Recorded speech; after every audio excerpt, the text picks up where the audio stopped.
Claire Thomas caught my sleeve just as two board aides stopped behind the glass wall. Her hand was not soft. It was not romantic. It was a warning. On the desk between us lay a cropped photograph, three redacted vendor ledgers, and the first draft of a board motion that could remove her from the company she had built before the shareholders summit even began. Claire looked past my shoulder at the two aides frozen in the hallway, their black folders clutched against their chests, their faces already rearranging shock into gossip. "We shouldn't be this close," she said, under her breath. I kept my hands visible, palms open beside the evidence folder. "Then tell me what you're hiding." Her fingers released my sleeve at once. The moment looked wrong from outside the room. That was the danger. From the hallway, it looked like the CEO had leaned too near her crisis PR manager and touched his arm while a scandal burned through the company. From inside the office, it was something else entirely. She had stopped me from stepping into Ethan Scott's trap. Ethan was a rival board member, young enough to sell himself as the company's future and ruthless enough to leak half-truths to the financial press at midnight. He wanted Claire's chair. He wanted control of the emergency shareholder summit 6 weeks away. And he had found the cleanest weapon against her. Not a failed product, not a bad quarter, but reputation. If he could convince the board that Claire had hidden offshore vendor losses, approved false internal reporting, and compromised her PR response through an inappropriate relationship with me, he could trigger the moral turpitude clause in her contract before she had time to prove the documents were manipulated. That was why she could not simply walk away. Leaving the office would look like panic. Calling a press conference without verified evidence would feed Ethan's narrative. Letting the board seize her files before Mia Perez, general counsel, preserved chain of custody, would let Ethan's allies bury the original records under the word audit. And I was involved because my job was not to spin lies. I was Adrian Lewis, crisis communications director and reputation fixer. I had spent 5 years watching executives ask me to make ugly truths look clean. Claire Thomas was the first leader I had worked for who preferred a damaging truth over a polished lie. If Ethan destroyed her with a fabricated narrative, I lost more than a client. I lost the only leader in that building I still respected, and my own professional name would become part of his smear. The two aides behind the glass pretended to study their folders. I did not pretend not to see them. I picked up the cropped photograph from Claire's desk and held it high enough for them to notice. The image showed Claire and me at a small cafe table 2 weeks earlier.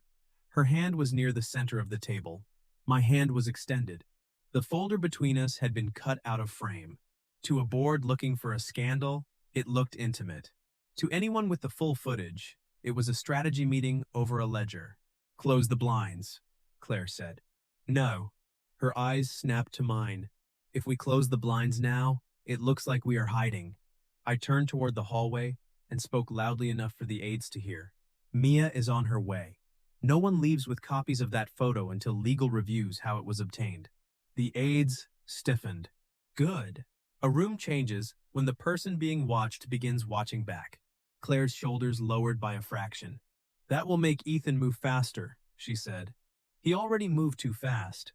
That is why he made mistakes." 2 mornings earlier, the first leak had landed at 6:07 a.m. The executive corridor smelled of hot toner and stale coffee. The industrial printers near legal had been running since before sunrise, pushing out emergency packets for board review. At the end of the hall, the crisis dashboard on my phone flashed red. 3 financial outlets, 1 anonymous source, 1 allegation repeated in almost identical language. Gross negligence. Offshore vendor accounts. Suppressed reporting. My coffee cooled in my hand. I set it untouched on the credenza and opened the first article. Ethan Scott had leaked a selective file package claiming Claire's office had hidden losses in an offshore vendor account tied to delayed logistics payments. The documents looked damaging because they were built from real pieces: legitimate delays, old vendor emails, internal debate over cash timing. But the order was wrong. Key responses were missing. The timeline had been trimmed until a responsible audit trail looked like concealment. Claire stepped out of the elevator 3 minutes later. Blonde hair pinned into a neat updo, white button-down, dark pencil skirt, No jewelry, except the watch she wore during board meetings. Her face was calm enough to fool anyone who had never watched a company turn on a woman before breakfast. They dropped it to the financial press at midnight, she said. I took the tablet she handed me and read the board motion attached to Ethan's email. Emergency review. Leadership transition. Morale turpitude close. Shareholder summit risk. The strike was precise. Ethan did not need to prove Claire guilty. He only needed to make the board afraid of standing beside her. He wants the stock to dip before the opening bell, I said. Then he pushes the board to sacrifice you as a stability gesture. Mia is preparing injunction options, Claire said. But he has statements from 3 mid-level managers claiming I suppressed the vendor issue. Names? 2 are real. 1 is anonymous. Anonymous means Ethan wrote it or someone owes him. Claire looked at me. You think like a cynic. No. I think like someone who has read too many anonymous quotes written by men who call themselves concerned. That earned the smallest movement at the corner of her mouth. Then it vanished. Adrian, if this reaches the shareholder summit unresolved, I lose the company. No, I said. If we answer emotionally, you lose the company. If we answer with a clean timeline, Ethan loses the room. Life. I sent an internal embargo directive before anyone else could speak to reporters. Not a denial, not a defensive statement. A freeze. Department heads were to preserve all vendor communications, forward media inquiries to crisis communications, and avoid informal comments until legal had locked the records. Narratives survive in a vacuum. My first job was to remove the vacuum. By 10 o'clock, the executive conference room had turned poisonous. Ethan walked in with 2 junior legal associates, and the kind of polished sympathy men use when they have already chosen the knife. Claire, he said, stopping too close to the head of the table, I warned you about the vendor vulnerabilities. The optics are catastrophic. A graceful transition would protect the company. Claire did not move back, but I saw her right hand press flat against the mahogany. She was calculating. If she confronted him too hard, he would call her unstable. If she stayed silent, he would claim the room. She did not need me to speak for her. She needed me to stop Ethan from turning the room into a stage before the facts were ready. I closed my laptop. The sound cut through his sentence. There will be no transition discussion today, I said. Ethan looked at me as if noticing furniture had spoken. This is a board matter, Adrian. It stopped being only a board matter when you sent proprietary company documents to external media servers. His smile thinned. I placed one printed email chain on the table. You leaked the redacted version. I have the unredacted chain. It shows the vendor delay was reported to the audit committee last month, with your office copied. One of the junior associates looked down. Ethan noticed. Careful, he said. I am careful, I answered. That is why I have not accused you publicly yet. Claire took the opening. Ethan, she said, her voice level. The emergency review will proceed only after full document preservation. Mia will issue legal hold notices within the hour. Until then, no board member removes records, forwards attachments, or briefs the press. The command returned to her, exactly where it belonged. Ethan looked from her to me, then back to her. Friday, he said. Have your office cleared by Friday. He left before anger could make him sloppy. That was fine. Fear would do the work later. The next 3 days became a war of documents. Mia Perez issued legal holds. My crisis team mapped every public mention of the leak. Lucas Bennett, a junior media analyst who still looked surprised whenever someone trusted him with responsibility, tracked how Ethan's talking points spread through trade blogs.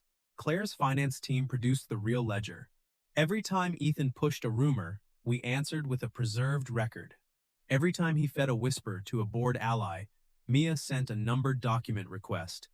The office itself changed under the pressure. People stopped laughing in the kitchen.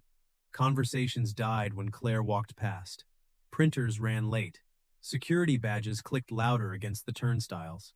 Warmth survived only in small, practical forms. When Claire forgot lunch, I did not ask whether she was hungry in front of her staff. I placed a packet of almonds and a bottle of water beside the vendor binders. When the vent in her office rattled during a call with distributors, I took a small tool from my bag and tightened the loose casing while she kept speaking. She glanced up once, phone still against her ear, and tapped 2 fingers on the desk. Thank you. No speech. No softness that could be weaponized. Just one solved problem in a room full of unsolved ones. On Wednesday, Ethan changed tactics. Mia walked into my office and locked the glass door behind her. That is never a good entrance, I said. She dropped a folder onto my desk. He escalated. Inside was the cafe photograph. The cropped one. Claire and me, late-night strategy session, 2 weeks earlier. The financial ledger out of frame. My pen out of frame. Her legal folder out of frame. Just 2 people at a small table, hands close enough for a smear campaign. Ethan's message to the executive committee was attached. Possible inappropriate relationship. Conflict of interest. PR response compromised. Immediate suspension. Recommended pending internal review. I placed the photograph under my desk lamp and turned it once. Anger would have been easy, but anger makes poor evidence. This cafe has cameras, I said. Mia nodded. Navarro Group owns it. We need the raw footage before Ethan leaks the crop to tabloids. Where is Claire? In her office. She just saw it. I picked up the folder and walked down the hall. I found Claire behind her desk, both hands gripping the back of her chair. Her fingers pressed into the leather until the seams creaked. If he releases that, she said, everything we built turns into gossip. The photo is cropped. Here. It will not matter. You know that. He is not trying to win the truth. He is trying to make the board afraid of contamination. That is why we remove the contamination. She gave a short, humorless breath. How? Raw footage, full table, full ledger, full context. Then we show that Ethan used a cropped image to fabricate a relationship scandal. Claire turned toward the window. Outside the glass, 2 board aides had stopped near Mia's office with folders in hand. They were too far to hear us, close enough to watch. That was when she crossed to me and caught my sleeve. Not to pull me closer. To stop me from walking out with the photograph in full view of the hallway, the 2 aides saw the contact. Their faces changed. Claire saw them too. We shouldn't be this close, she whispered. And I said the only thing that mattered. Then tell me what you're hiding. Because she was hiding something, not an affair, not guilt, a missing fact. Her eyes dropped to the folder in my hand. There was another meeting that night, she said, after the cafe. I didn't put it on my calendar. With whom? Ethan. Mia, who had reached the doorway behind me, went still. Claire continued, voice low. He asked for a private conversation outside the office. I refused to go anywhere alone, so I chose the cafe and told him he could speak while you reviewed the ledger at the next table. He arrived late, stayed 7 minutes, warned me that if I did not support his plan to restructure the vendor division after the shareholder summit, he would make me look reckless before Friday. Did he know I was there? Yes. Then the cropped photo was not accidental, I said. He planned the angle. Claire nodded. I didn't tell you because I thought it would make the optics worse. CEO meets rival board member at night during vendor dispute. PR manager nearby. It sounds arranged. No, Mia said from the doorway. It sounds like context. I looked through the glass at the board aides. They were still watching. I lifted the folder slightly. Good. Let them wonder. And then I turned to Mia. Get Navarro's manager. Full footage from 8 to 10 p.m. Interior and street angle. Preserve the original file. I am already calling. Within 20 minutes, the raw footage arrived. It showed everything. Claire sitting at the table with the ledger between us. Me marking the vendor timeline with a pen. Ethan entering the cafe, stopping beside Claire, leaning down just long enough to say something. Claire pointing to the empty chair across from her. Ethan refusing to sit. Me sliding the ledger toward Claire but never touching her hand. Ethan leaving. Claire writing one note in the margin. Mia zoomed the frame. The note was visible enough to read. Ethan threatened summit control if I do not agree. Mia looked at Claire. You wrote that at the table? I document threats when men think they are being subtle. For the first time all week, Mia smiled. Excellent a bit. The relief lasted exactly 6 minutes. Then Lucas called. His voice shook. Adrian. The cropped photo just hit a gossip account. Ethan had leaked it anyway. Of course he had. Liars do not stop when truth appears. They race it. By Thursday morning, the company was split between scandal and evidence. Half the financial press wanted the vendor story. The other half wanted the alleged relationship. Ethan had designed the second rumor to poison the first defense. If I stood beside Claire at the press briefing, I looked personally invested. If I stepped back, it looked like I was distancing myself from her. If Claire went alone, she faced a crowd trained to treat female authority like a confession waiting to happen.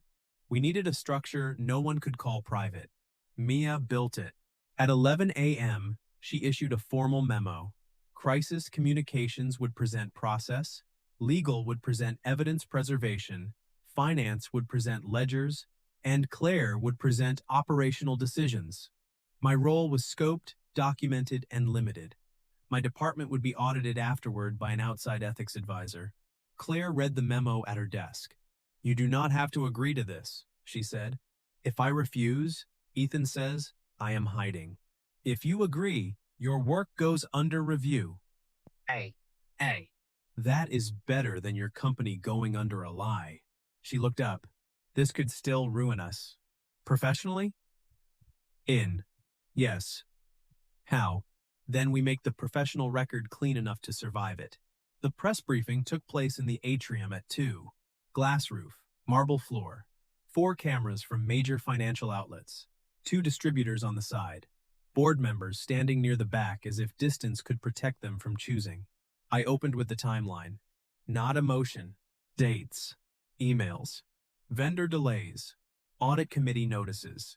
Then Mia explained legal preservation. Finance walked through the real ledger. Claire stepped forward last. She did not defend herself as if begging for belief. She taught the room how the lie was built. Ethan's leaked email on the left screen. Full chain on the right. His cropped cafe photo on the left. Raw footage on the right. His anonymous toxic workplace quote on the left.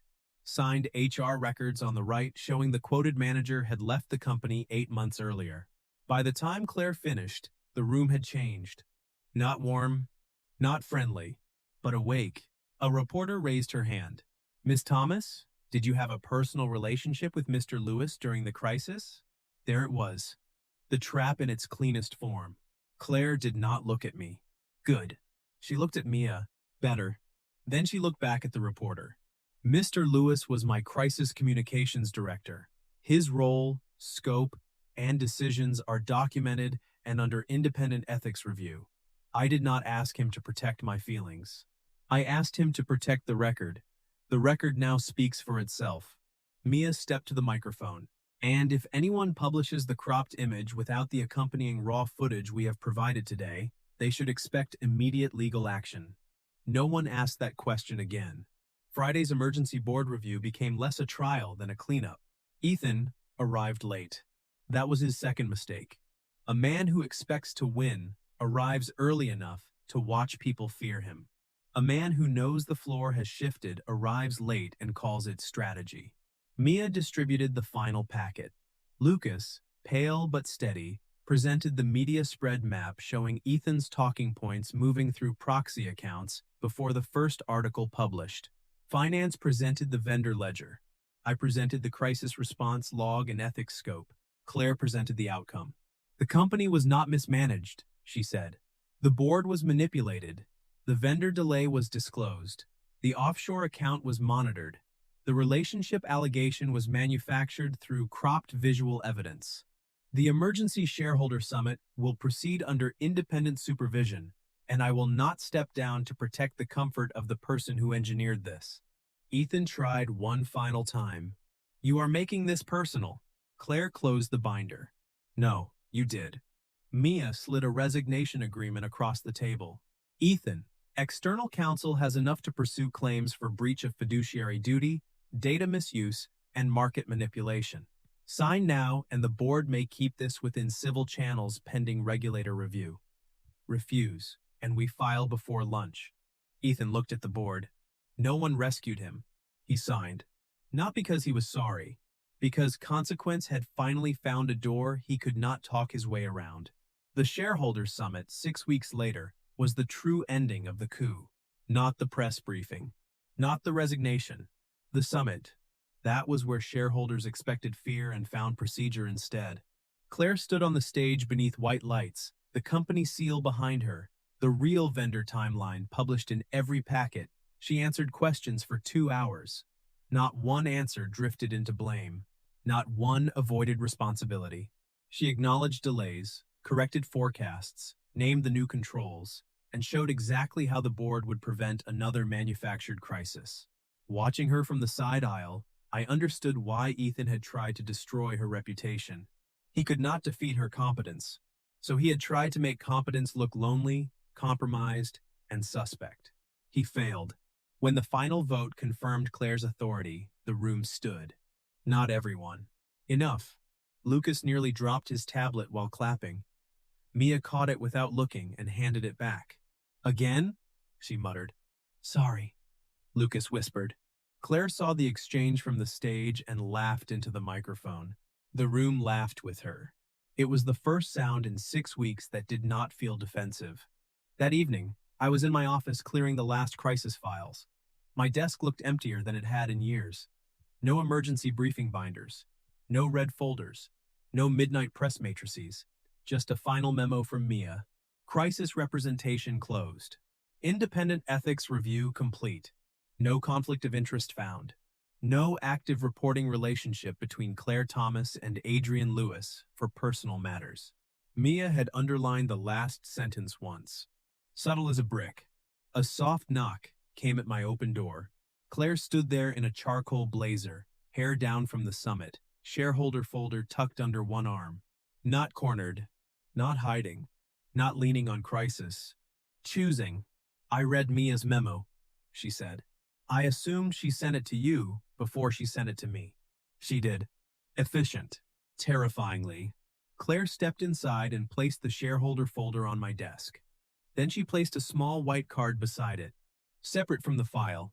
Separate from work. My name was written on the front. Not Adrian Lewis. Crisis Communications. End. Just Adrian. This is not from the CEO, she said.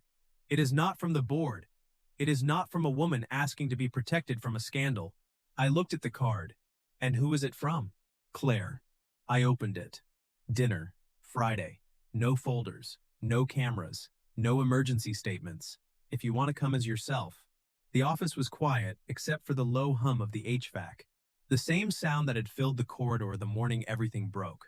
This time, it did not sound like warning. It sounded like the building breathing normally again. If I say no? I asked.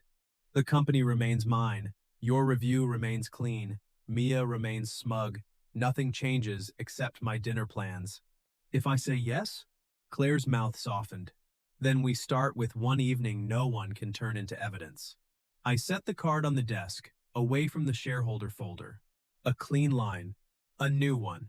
Friday, I said. What time? 7. No folders? No folders. No cameras? We are not sitting near windows. No emergency statements? I reserve the right to object to bad restaurant lighting. She laughed. Not loudly. Not for the room. For me. Then she reached for the dinner card, turned it over, and wrote one more line beneath the first. Tell me what you're hiding. She slid it back. I read it and looked up. What do you think I am hiding? Her eyes held mine. The fact that you have been tired of saving people who never deserved it? That landed with more force than any confession would have. I looked down at the card. Then at the clear desk.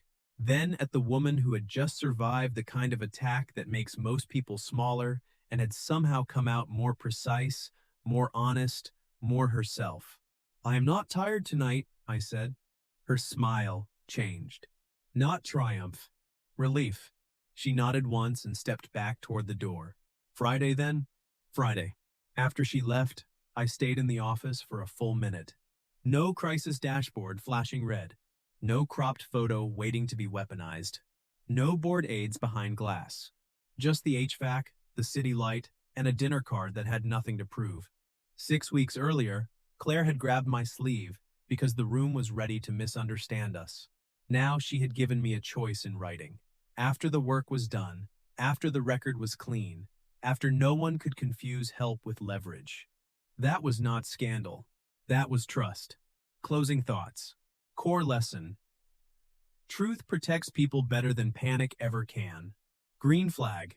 They defend your name without taking away your power. Please like and subscribe so we can share more stories like this. The end.